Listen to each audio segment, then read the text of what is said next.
Good morning, good morning, good morning, good morning. Or good afternoon, actually. It's 12:30. All right, so Ryan Garcia. We're gonna talk Ryan Garcia, a little bit of 135 and the news of Ryan Garcia versus Javier Fortuna, a fight that we were all kind of expecting in the first place, has just been ordered by the WBC. WBC interim title is on the line for this fight. All right. Um, I'm expecting it. I was expecting it. No surprise here from me. And I don't have a problem with this fight. I don't have a problem with any of these fights, to be honest.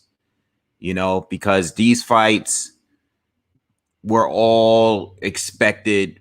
I know all of these guys are just talking on Twitter, talking on, Instagram or whatever it is that they're doing. All of these guys were talking, doing a lot of talking, and not really trying to make any fights happen. And I'm talking about Devin Haney. I'm talking about Teofimo Lopez. I'm talking all of these top guys at 135. Lomachenko. This is a good fight, though. This is a good fight. I like this fight, and I don't want to say it's a step up because Javier Fortuna is still he's in the same area of a Luke Campbell, who Ryan just finished beating. Ryan's best win was Luke Campbell, and Javier Fortuna is another guy that's been at 135 doing his thing. He's been fighting. He fought a few top fighters, but doesn't have that real big signature win yet. Neither did Luke Campbell. But I like this fight. It's a good test for Ryan in the right direction, and Fortuna's dangerous. He's definitely a lot. What does he bring? Well, they're both southpaws. I know Luke was a southpaw, and so was Javier Fortuna. Fortuna is very, very explosive, though. This is a guy that's trying to get the knockout. He's not a rangy fighter like a Luke Campbell. He's not a defensive fighter at all. Javier Fortuna is going in there to try to knock you out. He doesn't want to play around. He likes to go to war. He likes to trade and exchange. He's a wild, wild, wild dude. All right.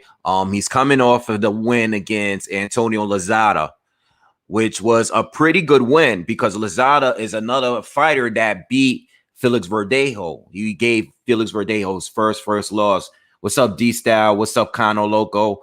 I'm looking forward to having you guys here. This is actually my first StreamYard broadcast. So I just finally set it up. And I look forward to start having guests to the show and stuff like that. So shout out, make sure you guys subscribe to my guy D-Style Boxing, Kano Local Sports. But yeah. So let's talk about these two. I think Javier Fortuna has a chance of pulling off the upset, because we've seen Ryan get dropped. Still not quite sure how good of a chin he has, but his chin might be tested in this fight. I personally am expecting a win from Ryan Garcia, because of the fact that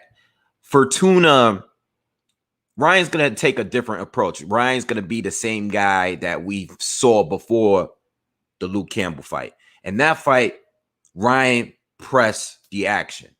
Like, he's the one that was coming forward. He was the aggressor against Luke Campbell. Luke Campbell had a fight on his back foot for the most part, set traps, look for counters. Ryan was pressing him.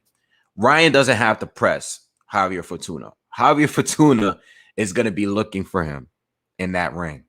And I personally think Ryan's going to catch him with his best punch, which is that left hook of his. Javier Fortuna is a good fighter, but we've seen him down. We've seen him get knocked out. We've seen him hurt throughout fights. He's a wild, wild dude, but he's there to get hit. So even though this is a good fight, I think stylistically it's a better matchup for Ryan Garcia as opposed to Luke Campbell. I think Luke Campbell had a better chance of actually pulling off the upset and stopping Ryan Garcia. Whereas Javier Fortuna, he's dangerous because he could knock you out, but I think he's there to get hit. You know, we've seen him in these wars and stuff. He's a little too wild. Credible opponent, without a doubt. But he's a wild, wild boy. He's probably like the wildest out of everybody at 135. So he's definitely deserving the fight. What's up, Captain Crochet? What's up, bro? Make sure you guys subscribe to his channel as well. D-Style says, I think he catches Fortuna will walk into the hook, bro. Yeah, exactly. The hook. The hook. That's exactly what Ryan wants. See, against Luke Campbell, he couldn't just play that one card like he did all his previous fights.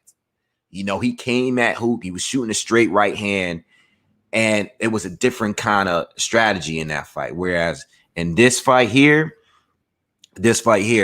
he doesn't have to worry about coming to Fortuna. Fortuna is a wild dude, and he's going to be coming for him and hunting him down.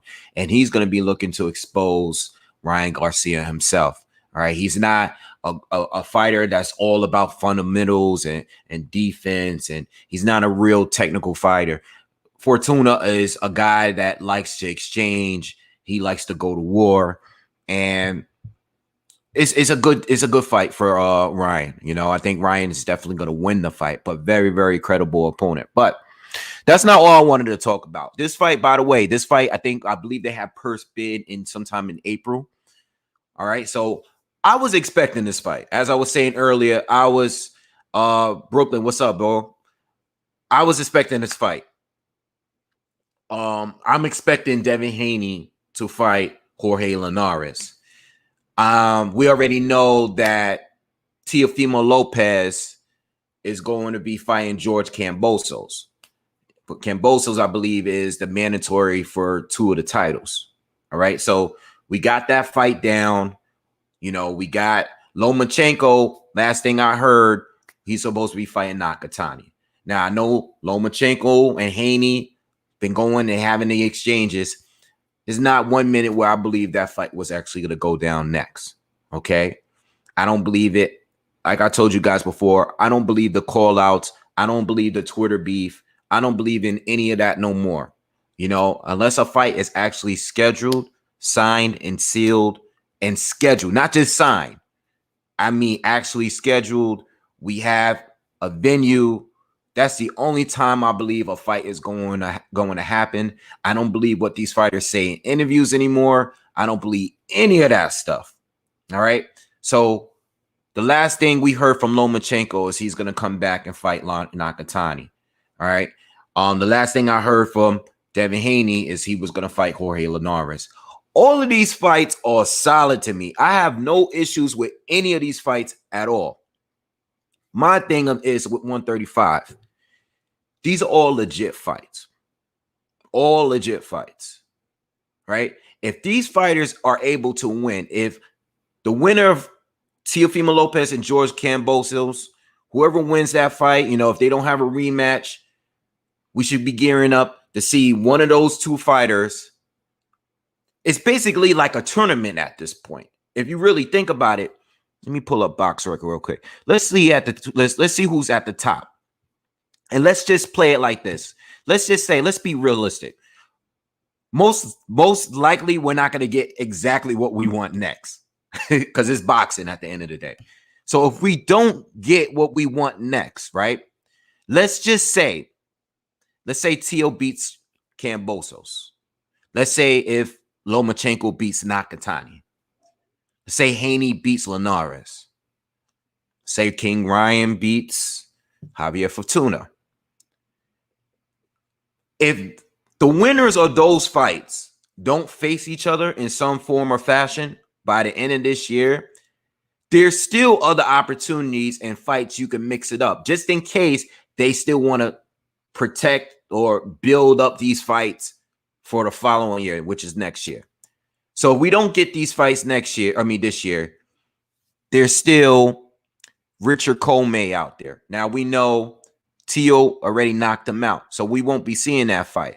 But let's say we get a Lomachenko against Comey. Let's say we get a Ryan Garcia against Comey, or I don't know, a Devin Haney against Comey. That's cool. Like, that's a cool fight. Like, I'm not gonna complain about that fight.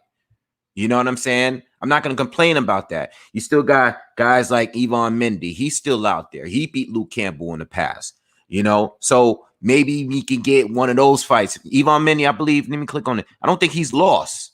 I don't think he's lost recently. He hasn't lost. He picked up, 6 wins since Luke Campbell? All right, so cool. If he's available and he's active, he fought 4 times in 2019, 2 times in 2020 during the pandemic. Cool, all good. All good. So you got Ivan Mendy out there. So let's say one of those fighters want to fight him. I don't know where he's ranked. I don't know where he's at, but it's a solid fight.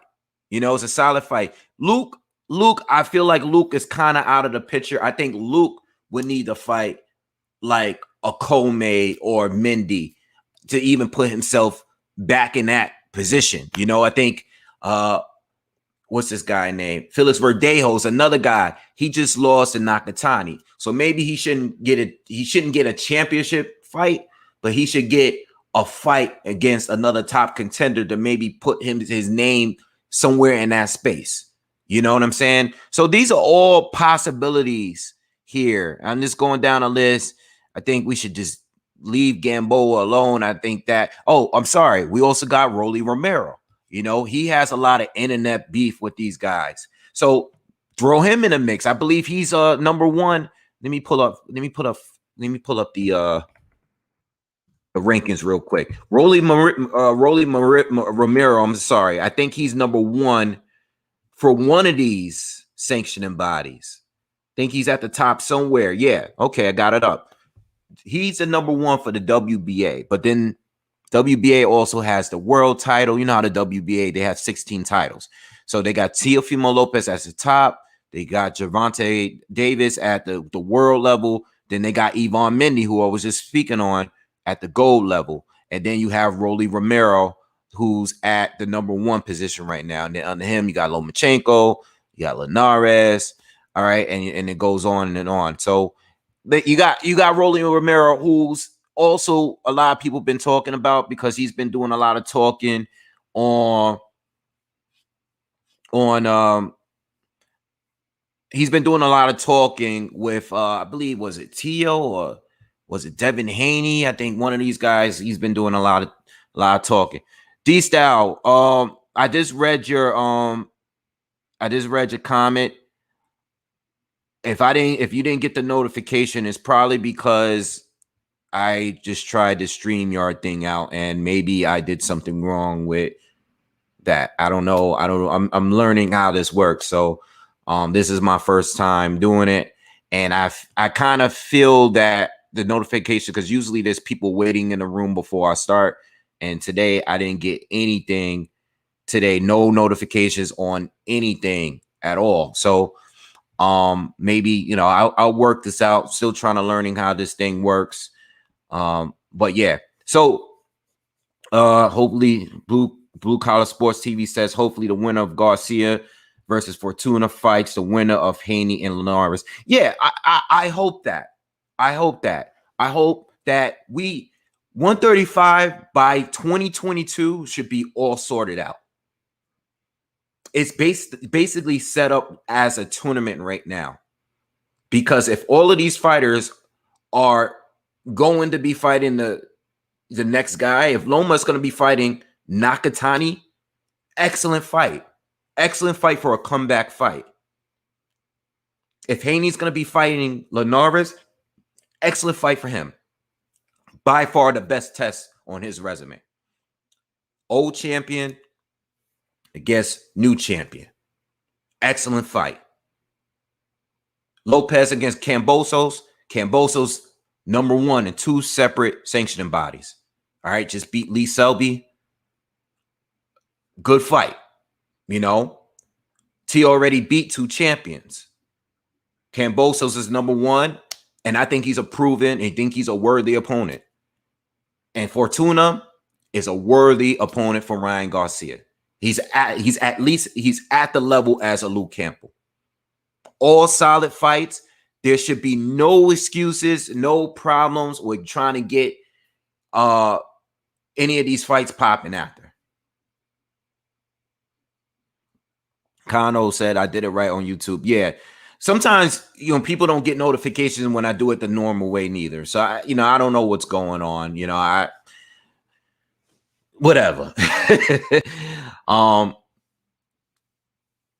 This kid Ryan is doing everything to duck Devin. Well, you know what? I think Ryan should have fought Devin by now. I think they both should have fought each other, and but it is what it is.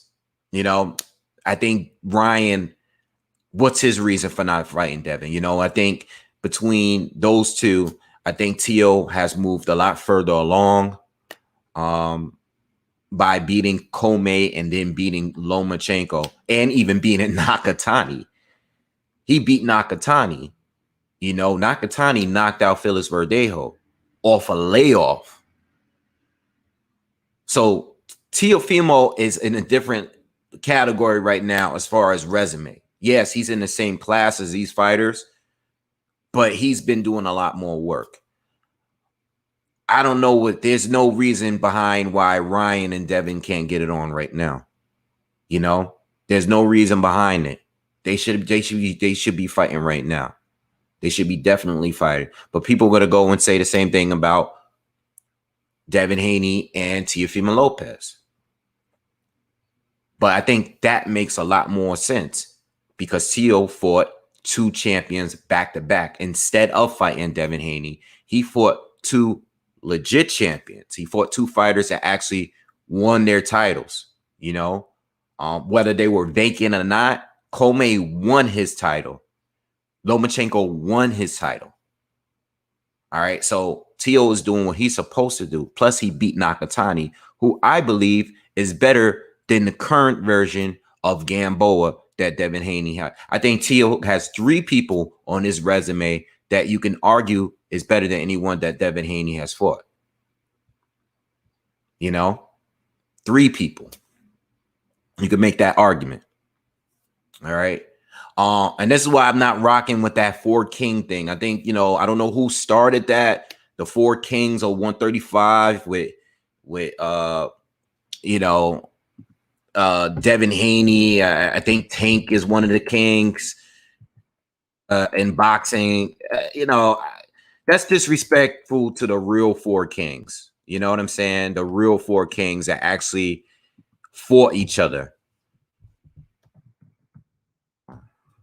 Yeah, I think that whole thing, whoever started that whole 4 Kings thing, I don't know who said it first, but if these guys can actually fight each other, cool. If they're actually going to go and fight each other, then fine. But they're not kings yet. They're not kings. Like I said, I respect Teo because he's done the most so far, and even fighting George Kambosos again, it's just proven that he's in there to fight the best. It'd be 4 solid, straight, back-to-back, good fights. Much respect to Teofimo Lopez. I'm still waiting for the rest to really, really, really step up. I don't know. And as far as Tank Davis, Tank is not a real proven 135 pounder to me. He hasn't proven anything at 135 to even be a king, or even at 130. I know he picked up a title at 130. He beat Leo Santa Cruz, who moved up, won a title at the division. He did beat Pedraza back in the day, but outside of that, he hasn't really done much of anything. And to call these guys 4 Kings, 4 Kings, like you talking about Hagler, Hearns, Ray Leonard, and Duran. Those were 4 Kings. These guys actually fought each other. These guys only have fought each other on Twitter. There's no, we can't. It's just all hype right now. That's why Jorge says, that's why I tune in and watch this channel. BoxingWave, always keep it a buck. As far as unbiased, keep doing what you're doing, bro. Thank you. I appreciate it. Appreciate it. And I like who I like. I do have my biases, but even when they're screwing up, I'm gonna say it. I'm not gonna just, oh, I like you, so I'm gonna just ride and die. Whatever move you make, no. If you're doing some bullshit, if you're ducking, if you're cutting corners, I'm gonna call you out on it. And that's the way it should be across the board. I like Devin Haney a lot. I like him a lot, but what is all this stuff about? You talking about you sending contracts and you're not sending contracts and stuff. Like, what is all that about? What's up with King Rye? Why are you doing mostly internet talking? Who are you gonna really fight? Or you gonna really fight Tank? Tank, I've been calling Tank out on his bullshit for a long time now. When are you gonna fight somebody real? Why are you gonna keep pulling up these little guys from 126 to fight? And he has a lot. I didn't address it. He has his legal issues going on right now with that hit and run thing. I mean, look, it is what it is. I remember when the news first broke. Again, Tank, a lot of potential. I saw a lot of potential at one point. I remember when I first seen him fight. I thought his ceiling was really, really high. But for some reason, I think when I saw him at his very best, which was against Pedraza, I thought that was the very best moment. And I haven't seen anything past that since that moment. That fight there was his most impressive fight to me by far, against a good opponent. And I haven't seen anything close to that since that fight. I haven't seen any progression. I've seen progression in some of these other fighters that I just named. I've seen some progression at Ryan.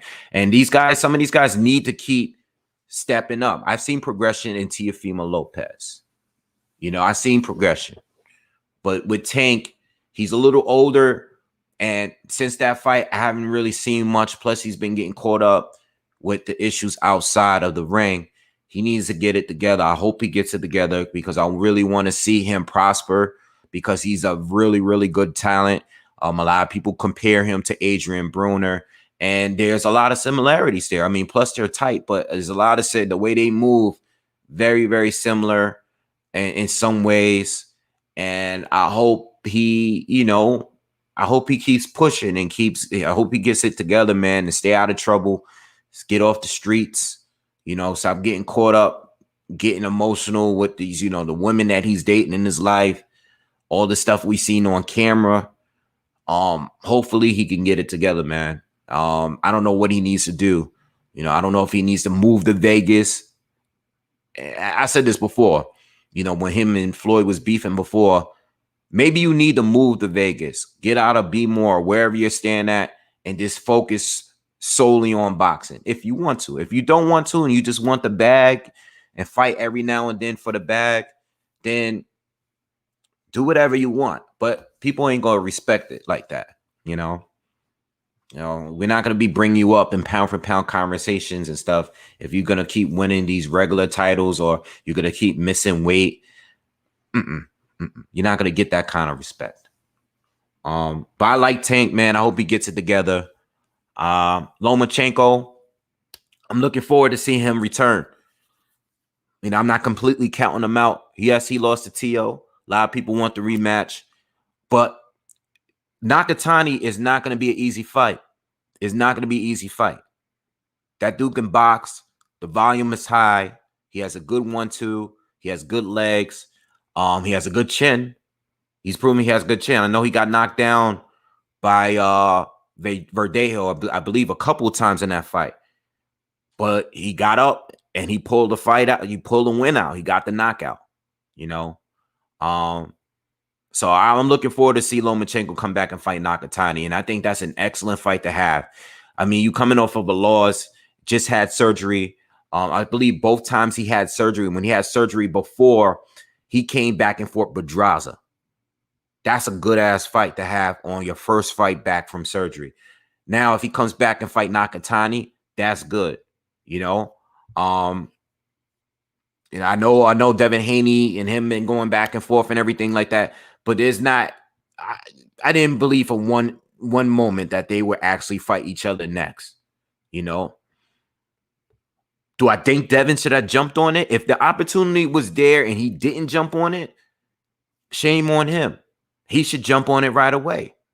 You know, you beat T.O. and then Devin goes out and I'm sorry. T.O. beats Loma and then you fight him next. And if you're able to win or look better winning, then no one can talk about you being an email champion no more. And I'm looking at it from that sense. Like, dude, if you go straight to fighting Lomachenko, it ends all the talk, all the criticism you've got.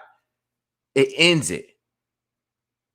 Now, Javier Fortuna, Jorge Linares is a good fight. And I think, to be honest, these 4 fights coming up, and I mean T.O.'s next fight, Loma's next fight, Ryan Garcia's next fight, and Devin Haney's next fight. To be honest, I think if any of these guys are going to lose their fights, I think Devin Haney has the highest chance of losing his next fight. I think that is the toughest fight out of all 4. I think out of all 4 fights, I think that is the toughest fight because Jorge Linares can box at a very, very high level. I respect his boxing. And yes, he's kind of chinny. He is. All right. He's been stopped. Every time he lost, I believe he was stopped. He never lost on the cards. So if Devin Haney doesn't have the power, which many people believe he doesn't, to knock out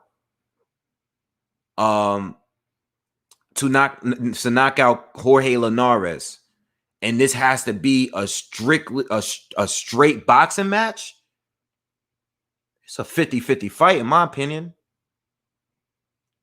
In fact, based on what I've seen, if I compare Linares and his prime to Devin Haney and the boxing ability, I would give Linares a slight edge over Haney just because I've seen much more from him. Now, I've been watching him for years, and he had a good amount of title defenses for years at 135. Only thing is, I don't think he's never unified. I don't believe he ever unified. But Linares has always been solid. Always been solid. Always been solid. So I think if anyone is likely to lose a fight in these 4 fights, I would say Devin Haney. I think that's a true 50-50 fight. Now, I'm picking him to win the fight. But if he loses, I won't be surprised one bit. Not even a little bit. Wouldn't be surprised at all. You know, Ryan, I'm expecting him to win. Dangerous fight because Fortuna can punch. He's very explosive. But Ryan's going to catch him with that left hook at some point because, like I said earlier, Fortuna is just a little too wild. A little too wild. I think Ryan has...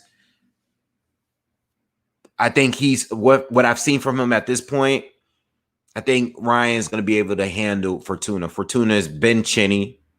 He gets knocked down a lot, and he hasn't really won the step-up fight yet. He hasn't won any of his fights that he had to really step up yet. All right, he's won some good fights, some solid fights, respectable fights, but I got Ryan winning that one. Lomachenko gets Nakatani, another tough fight, you know, but I think Lomachenko is going to take care of it, you know. He's going to take care of it. I don't think he's going to fight. I don't think he's going to stop Nakatani. But I think Nakatani is going to have his moments. I think he's going to have his rounds. But I think Lomachenko is going to come back and he's going to make I think he's going to make a statement and beat Nakatani on points. All right. But I think it's going to be a unanimous decision, but a respectable fight. And I also think Tio is going to beat Kambosos. I don't know how tough Kambosos is. Out of everybody here, I've watched him the least. Kambosos, to be honest, Kambosos, my first fight seeing him was against Lee Selby. That was my first time seeing him. So I'm not going to act like I'm some expert on him. I know he can box. I know he can punch. He's good, pretty athletic guy. I don't think he can beat Tio, But I don't know if Teo's able to stop him. You know, Teo got big power. But now when you fight on a higher level, the higher you go, the more you got to rely on your boxing. You know, the higher level you go, the more you got to rely on it. And Teo is doing that. He did that with Lomachenko. He had to do that against Lomachenko. Shout out to everybody that's coming in. Yeah, Fortuna is all over the place when he fights. Definitely. Definitely. All over the place. He's wild. He's fun to watch, but he's wild. And I think King Rye is gonna handle him. I think he's gonna catch him with that left foot. He doesn't have to chase after Fortuna at all. You know what I'm saying? Dev gonna meet with Loma. Don't even worry. I hope so. And I hope this tournament goes on. We have a tournament here. We have a legit tournament at 135 right now. Legit tournament. You know, if you guys are just checking in, we was talking a little bit about Ryan and Fortuna, and I think Ryan's going to definitely win if they are going to fight. There's none of these fights are official yet, except for Kambosos and Teo. But we have a tournament here, and if you guys are just checking in, we got Devin Haney against Linares. We got Teo against Kambosos. We got King Rye against Fortuna. We got Lomachenko against Nakatani. That's a tournament. Whoever wins these fights, let's get these fights going. Let's get the best guys fighting right now. Right now. You know? So hopefully Devin meets Lomachenko or one of these other guys. Lomachenko, King Rye, Teofimo Lopez, whoever is the winner of these fights, let's get them in the ring together. And if we can't get it by the end of this year, all right, if we can't get it this year, let's get it first thing 2022. You know, I named some of the other people out there. I named guys like Comey, Rolly Romero, okay, Ivan Mendy. All right, these are other guys that's out there that's still available. All right, the fact that Ryan did not exercise his mandatory position to fight Devin, but will fight Javier Fortuna is ridiculous. Yeah, he doesn't want to. They don't want to put him in there. They don't want to risk him losing. They don't want to risk him losing because Devin has a chance of beating him. They have history, you know, and they're at the same level, and they don't want to put that kid in the ring with him. It's not that I don't believe that they are not confident that Ryan will win. I don't believe that they want to risk the shot. They don't want to risk that. They don't want to take that risk because they know Devin is more dangerous than Fortuna. Yes, I'm sure they know that. They realize that. So they're going to hold out as long as they can. But how long are they going to hold out for? How long can they keep holding out for? Well, this is boxing. We still haven't gotten Errol Spence's Terrence Crawford versus Terrence Crawford. We never got Joshua against Wilder. So they can hold out as long as they want to. You know? Is the Canelo versus Saunders fight the first full capacity event since the quarantine? Is as far as like the actual like live gate? It may be. It might be. I'm not sure. Yeah, I think so. Southpaw Killer, what's up, bro? Nah, this is not pre-recorded. I'm here. Speak Your Mind Sports Talk. What's up, brother? Arlette, what's up? What's up? Yeah, it's nice outside, man. I'll be outside in a little bit. Yo, whoa. 7, you gotta calm down. Don't start cursing at me in here. Nah, I just jumped on. I know you said you wasn't around. I thought you said you was gonna be ready for Saturday, so I just jumped on. Watching Fortuna is like watching Porter and wet paint dry. Boring. All right. I mean, it is what it is. It is what it is. You know, I think Fortuna is good, and I think he's a good step up. You know, but yeah, I think these guys got to sort it out. I think they'll all get it out, figured out. with this division and everything by the end of this year. You know, hopefully they do. Hopefully they do. We'll see. We'll see. We'll see. All right. So listen, I'm out. Short, quick live with you guys. Wanted to test out the StreamYard thing. And wanted to talk about 135. And basically, we just need to get this tournament going. All right. So I'll see you guys on the next one. Peace.